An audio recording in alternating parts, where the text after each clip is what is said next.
after Bruno, the audience wasn't ready for Bruno to leave yet. He was just so beloved.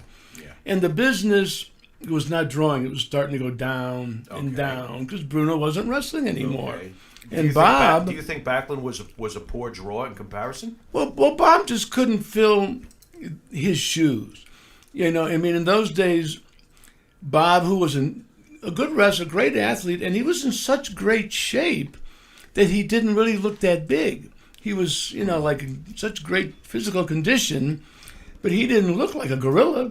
Okay. So people were used to seeing Bruno versus Ivan Koloff or Professor Tanaka or Killer Kowalski.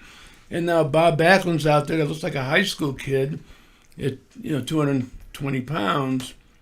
And the people just didn't buy it. Mm-hmm. I mean, it just wasn't ready yet. So 2 questions for you on Backlund. So we grew up, that was the era we really grew up, right? Yep. We grew up disliking Backlund, always looking for the heel to win. But as we've gotten older, we have this huge respect for Backlund. True.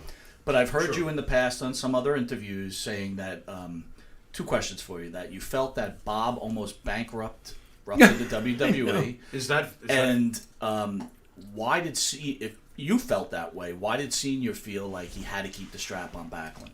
Oh, well, I don't know, and I don't know about the bankruptcy thing. I know that the business was going down and down. Fair. And I also knew that the way the business was in those days, Vince McMahon Sr. and he had a couple partners, but they were also involved in other things. They financed boxers. They were at the horse track. I mean, they were promoters.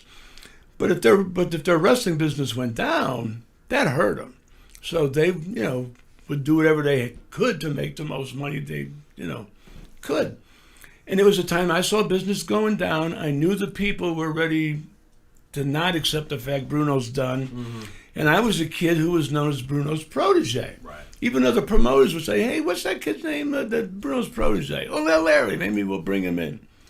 So I said, I knew whoever could talk Bruno back into the ring for one more thing would become a big star. Plus all the publicity came out of New York in the magazines. So if I could get Bruno to do this, it would make my career. Yep. So here's a poor guy, broke his neck recently. Did I care? No! Nice. But I was taught not to care. I was taught to do what was good for business. And I realized, for me, good business, if I get back in the ring with Bruno or anybody, I would be the guy. So you go to Bruno first. So I took a long shot and went to Bruno because nothing's going to happen. Did you go through the weeds on the side of the house? No. Low crawl. This is a big favor. He might have to crawl up on this one. I don't know. No, I just ran it past him. And, and he thought about it for a while. Okay. Because but then... How long's a while? Were you maybe squirming for a month, maybe like a month or so. And then that's a long while.